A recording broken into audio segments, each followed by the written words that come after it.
الحمد لله رب العالمين والصلاة والسلام على سيد الأنبياء والمرسلين أما بعد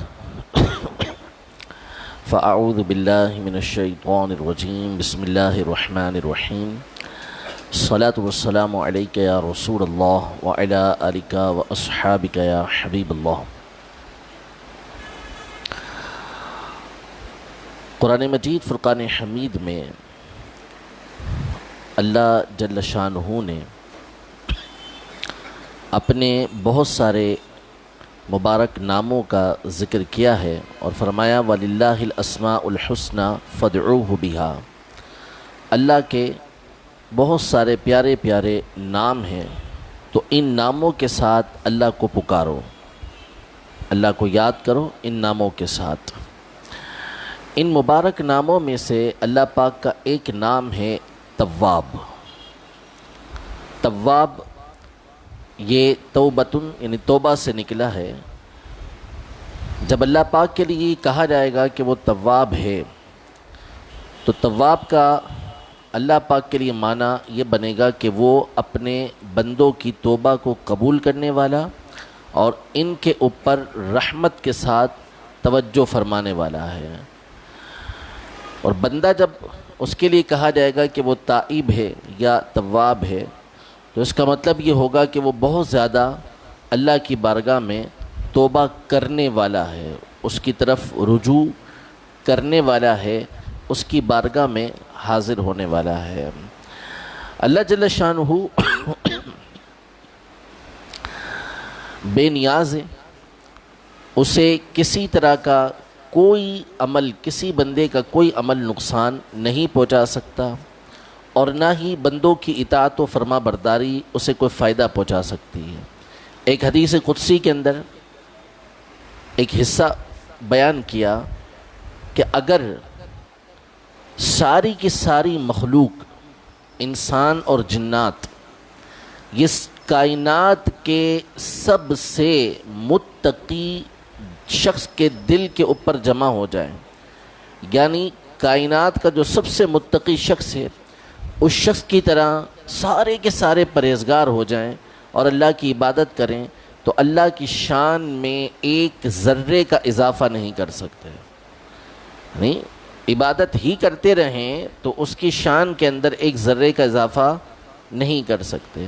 اور فرمایا کہ اگر سارے کے سارے لوگ دنیا کے سب سے بدترین شخص، سب سے بدکار شخص کے دل پر جمع ہو جائیں، یعنی سارے جتنے جنات ہیں، انسان ہیں، سب ایسے ہو جائیں کہ دنیا کا سب سے بدترین اور بدکار شخص ہو، سارے ایسے ہو جائیں اور اللہ کی نافرمانی کریں، تو اللہ کی شان میں کس طرح کی کوئی کمی نہیں ہو سکتی۔ وہ بے نیاز ہے۔ ان اللہ غنی عن العالمین، بے شک وہ عالمین سے بے پرواہ ہے۔ لیکن اللہ جل شانہ جہاں قادر مطلق ہے، اللہ پاک جہاں عظیم ہے، اللہ پاک جہاں الصمد ہے، بے نیاز ہے، وہ غنی ہے، ساتھ ہی ساتھ اللہ پاک کے ناموں میں آپ اکثر نام وہ دیکھیں گے کہ جس میں رحمت کا معنی پایا جاتا ہے۔ وہ اپنے قرآن، اپنے کلام کی ابتدا فرماتا ہے تو اپنے اسی مبارک نام الرحمن الرحیم سے فرماتا ہے۔ بسم اللہ جب ابتدا ہوتی ہے تو بسم اللہ الرحمن الرحیم میں اپنے اور نام ذکر نہیں کرتا، بلکہ رحمان اور رحیم کے نام ذکر کرتا ہے۔ تو اللہ جل شانہ اس بات کو پسند بہت فرماتا ہے کہ اس کے بندے اس کی بارگاہ میں حاضر ہوں اور اس کی طرف رجوع کریں اور اپنے گناہوں سے توبہ کریں۔ حدیث پاک میں فرمایا کہ ہر بنی آدم خطا کرنے والا ہے، لیکن سب سے بہترین خطا کرنے والا وہ ہے کہ جو اللہ پاک کی بارگاہ میں توبہ کرنے والا۔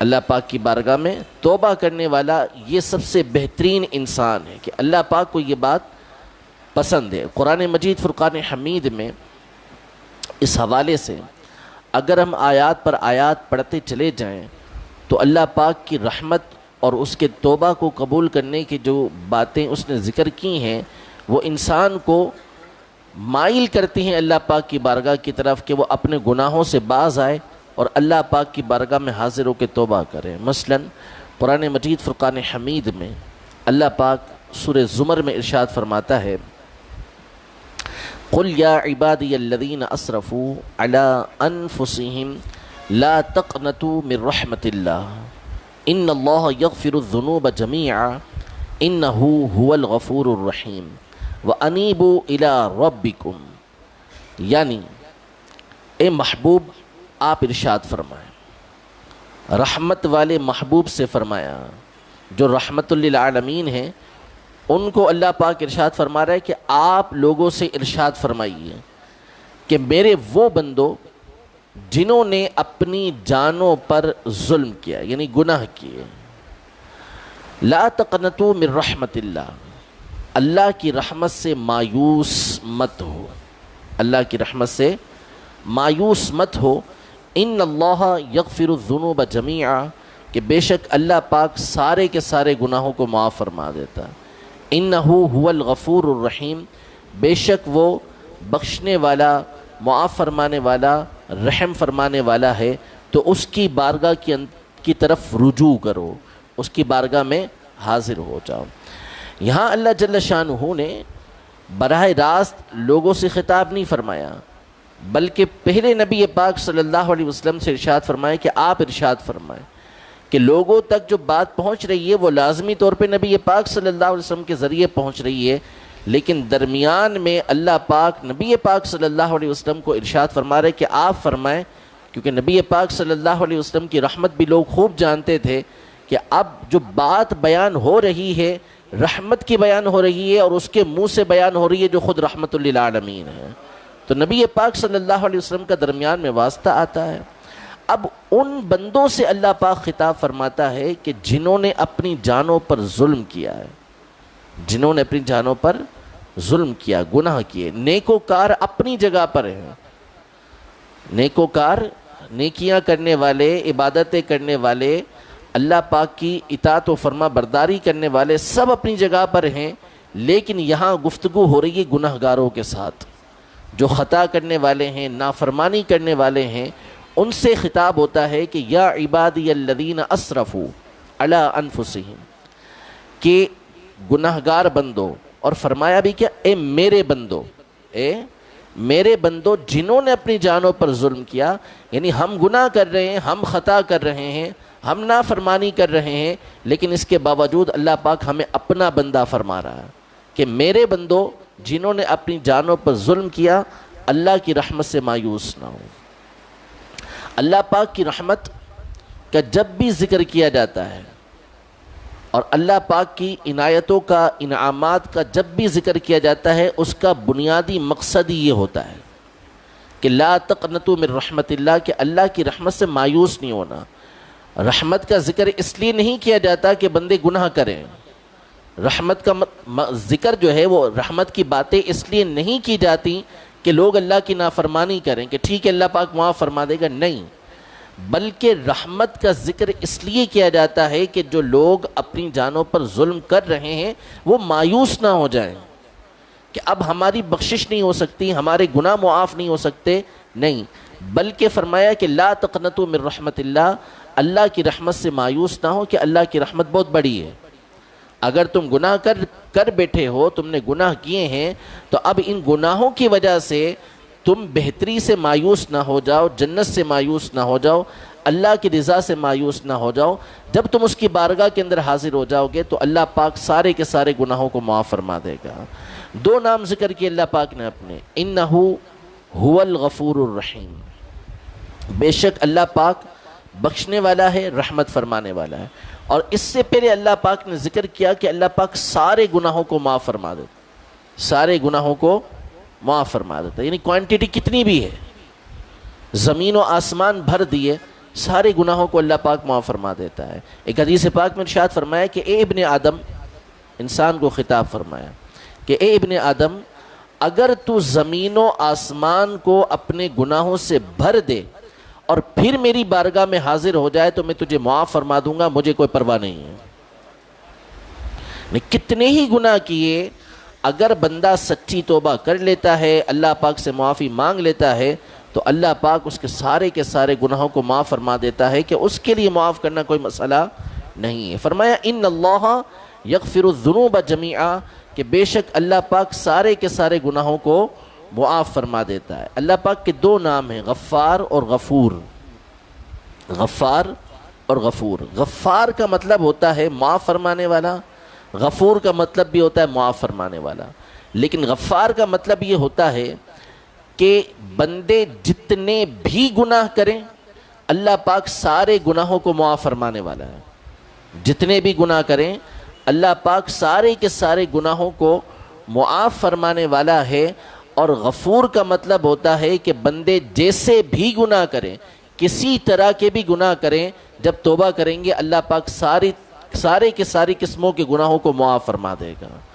یعنی کوانٹیٹی ہو یا کوالٹی ہو، کسی بھی طرح کا گناہ ہو، اللہ پاک کی بارگاہ میں جب آپ نے توبہ کر لی اللہ پاک سارے گناہوں کو معاف فرما دینے والا ہے۔ ہاں، توبہ کے جو تقاضے ہیں وہ پورے کرنا ضروری ہے۔ اللہ پاک قیامت کے دن اعلان فرما چکا قیامت کے لیے کہ ان اللہ لا یغفر ان یشرک بہ ویغفر ما دون ذلک لمن یشاء، کہ بے شک اللہ پاک اس بات کو معاف نہیں کرے گا کہ اس کے ساتھ کسی کو شریک کیا جائے۔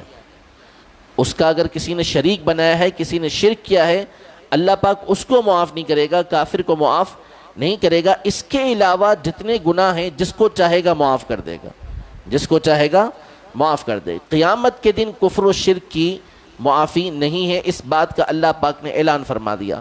لیکن دنیا کے اندر اگر بندہ کفر و شرک جو سب سے بڑا گناہ ہے، سب سے بڑا ظلم ہے، اس سے بھی توبہ کر لیتا ہے تو اللہ پاک اس کی توبہ قبول فرما کے اس کو معاف فرما دیتا ہے۔ کافر اگر اپنے کفر سے توبہ کر لے، مشرک اپنے شرک سے توبہ کر لے، اللہ پاک اس کی توبہ قبول فرما کے اسے معاف فرما دیتا ہے۔ قیامت کے دن معاف نہیں فرمائے گا، دنیا کے اندر معاف فرما دیتا ہے۔ تو اب اگر اس سے چھوٹے گناہ ہیں تو اللہ پاک وہ سارے کے سارے گناہوں کو معاف فرما دے گا۔ یعنی اگر کفر و شرک کے علاوہ بھی کوئی گناہ کیا ہے، اگر بندہ معافی مانگتا ہے، توبہ کرتا ہے تو اللہ پاک اسے بھی معاف فرما دے گا۔ البتہ توبہ کے تقاضے پورا کرنا یہ ضروری ہوتا ہے۔ ایک حدیث پاک کے اندر فرمایا کہ قیامت کے دن چند اعمال نامے ایسے پیش کیے جائیں گے، چند دیوان، چند رجسٹر ایسے پیش کیے جائیں گے کہ جن کے بارے میں اللہ فرماتا ہے کہ ان میں سے ایک وہ ہے کہ جس کی مجھے کوئی پرواہ نہیں، جس کے مجھے کوئی پرواہ نہیں ہے، اور وہ اللہ پاک اور بندے کے معاملات ہیں۔ اللہ پاک اور بندے کے معاملات ہیں۔ اب اللہ پاک چاہے تو معاف فرما دے، چاہے تو اس پہ پکڑ فرما لے، وہ اس کی مرضی ہے۔ اور فرمایا ایک رجسٹر، ایک دیوان ایسا ہے کہ جس میں سے اللہ پاک کچھ بھی نہیں چھوڑے گا، اور وہ بندوں کے آپس کے معاملات ہیں، آپس کے معاملات ہیں، جو انہوں نے آپس میں ایک دوسرے کے اوپر ظلم و ستم کیا ہے، جو ایک دوسرے کے حقوق دبائے ہیں، اس میں سے اللہ پاک کسی چیز کو قیامت کے دن معاف نہیں فرمائے گا۔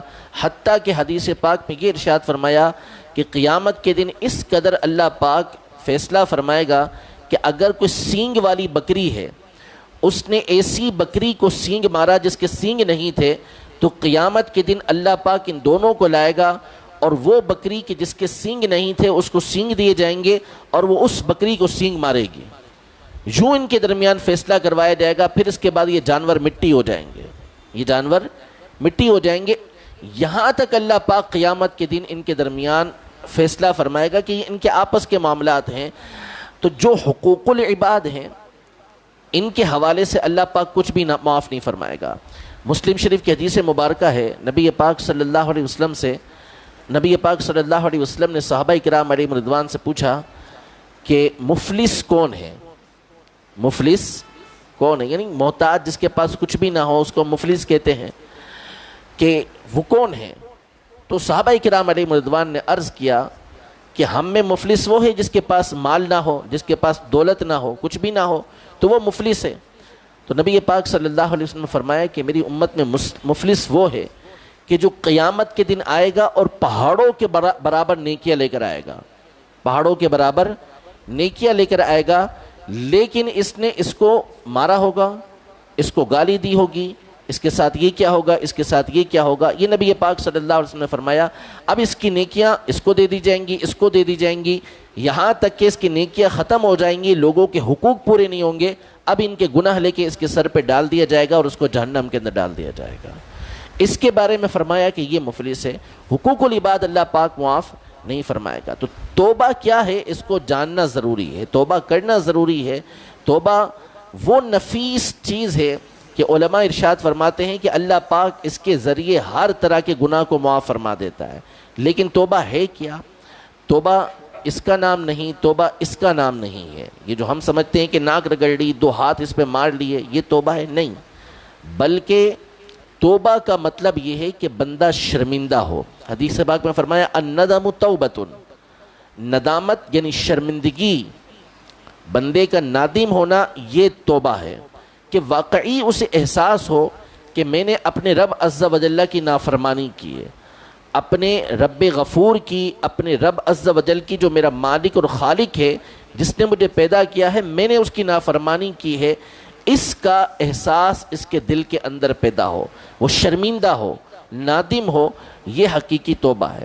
اس کے بعد وہ اللہ پاک سے معافی مانگے کہ یا اللہ مجھ سے یہ گناہ ہوا، اس پر توبہ کرے اللہ پاک کی بارگاہ میں کہ مجھے اس پر معاف فرما. پھر اس کے بعد تیسری بنیادی چیز یہ ہے کہ آئندہ اس گناہ کے نہ کرنے کا پکا ارادہ ہو کہ اب میں یہ گناہ نہیں کروں گا. اگر کوئی شخص اللہ کی بارگاہ میں توبہ کر رہا ہے، یا اللہ مجھے معاف فرما دے، میں نے فلاں کے اوپر ظلم کیا، فلاں کے پیسے دبا لیے، فلاں کی فلاں چیز دبا لی ہے، توبہ کر رہا ہے اللہ کی بارگاہ میں، لیکن اس کے دل کے اندر یہ ہے کہ میں نے اس کے پیسے نہ واپس کرنے ہیں نہ یہ کام چھوڑنا ہے. توبہ پر توبہ کر رہا ہے لیکن اپنے گناہ پر قائم ہے.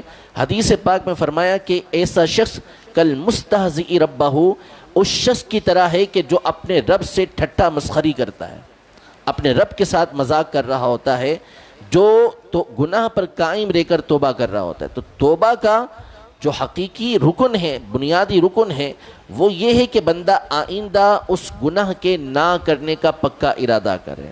اور پھر اس کے ساتھ یہ ضروری ہے کہ جہاں معافی ہوتی ہے ساتھ میں تلافی بھی ہوتی ہے. یہ نہیں ہے کہ آپ نے اللہ پاک کی بارگاہ میں معافی مانگ لی کہ اللہ عز و جل مجھے معاف فرما دے، اب پچھلی جتنی نمازیں تھیں وہ معاف ہو گئی، جتنے روزے تھے وہ معاف ہو گئے، جو زکوٰۃ ادا نہیں کی تھی وہ معاف ہو گئی. ایسا نہیں ہے، بلکہ ان چیزوں کی تلافی کرنا بھی ضروری ہوگا. کسی کو مارا پیٹا، کسی کے پیسے دبا لیے، کروڑوں روپے دبا کے بیٹھے ہیں، اللہ پاک کی بارگاہ میں توبہ کر لیا اللہ مجھے معاف فرما دے، اب اس کے بعد سمجھ رہے ہیں کہ جی وہ پیسے میرے لیے حلال ہو گئے. ایسا نہیں، اس کی تلافی کرنا ہوگی، اس کی رقم اسے واپس کرنا ہوگی، اس سے معافی مانگنا ہوگی، اس کو منانا ہوگا، تو یہ آپ کی توبہ پوری ہوگی. ورنہ کل بروز قیامت اللہ پاک اس دیوان میں سے، اس رجسٹر کے اندر سے کچھ بھی نہیں چھوڑے گا، پورا پورا بدلہ لوگوں کو دلوائے گا. تو اس لیے اللہ پاک نے وقت دیا ہے، زندگی دی ہے، تو آج اللہ پاک کی بارگاہ میں حاضر ہو جائیں، توبہ کر لیں. اللہ پاک رحیم ہے، غفور ہے، بخشنے والا ہے، مہربان ہے، حالانکہ وہ خالق ہے، وہ مالک ہے، وہ غنی اور بے نیاز ہے، لیکن اپنے بندوں سے محبت فرماتا ہے. جو بندے اس کی طرف رجوع کرتے ہیں اللہ پاک ان کی توبہ کو قبول فرماتا ہے. بندہ جب کہتا ہے نا یا ارحم الراحمین یا ارحم الراحمین یا ارحم الراحمین، یہ 3 دفعہ جب بندہ کہتا ہے تو اللہ پاک نے فرشتہ مقرر کیا ہوا ہے، وہ فرشتہ بندے سے کہتا ہے کہ بول، کیا کہتا ہے کہ ارحم الراحمین تیری بات کو سن رہا ہے. اللہ پاک تیری بات کو سن رہا ہے. تو اللہ پاک اس بات کو پسند فرماتا ہے کہ اس کی بارگاہ میں حاضر ہو کر توبہ کی جائے. تو وقت اللہ پاک نے آج زندگی کے اندر ہمیں دیا ہوا ہے، بڑا دن ہے، شعبان کا مکرم مہینہ ہے. نبی پاک صلی اللہ علیہ وسلم اس مہینے میں کثرت سے روزے رکھتے تھے. کسی نے پوچھا کہ یا رسول اللہ آپ کیوں اتنی کثرت کے ساتھ روزے رکھتے ہیں؟ تو ایک وجہ نبی پاک صلی اللہ علیہ وسلم نے یہ بیان فرمائی کہ اس مہینے کے اندر نامہ اعمال اللہ کی بارگاہ میں پیش کیے جاتے ہیں. میں یہ پسند کرتا ہوں کہ جب میرا نامہ اعمال پیش ہو تو میں روزے سے ہوں، میں روزے سے ہوں، یعنی اچھائی کے ساتھ اللہ پاک کی بارگاہ میں. ظاہر ہے کہ آپ کی تو ساری زندگی بھلائی والی تھی، نیکی والی تھی. یہ ہماری تعلیم و تربیت کے لیے، سمجھانے کے لیے کہ جب اللہ پاک ایسے مقدس اور بابرکت دین عطا فرمائے تو اس میں نیکیوں کے اندر، توبہ اور استغفار کے اندر زیادہ کوشش کرنی چاہیے. تو آج کے مبارک دن میں کوشش کریں کہ اللہ پاک کی بارگاہ میں گڑ گڑا کر حاضر ہوں، اس سے معافی مانگیں. جو حقوق اللہ ہیں، جو حقوق العباد ہیں، ان تمام کی تلافی کرنے کی کوشش کریں. رب العزت جل وعلا ہم سب کو سچی توبہ کی توفیق عطا فرمائے. آمین بجاہ النبی الامین صلی اللہ تعالی علیہ وآلہ وسلم.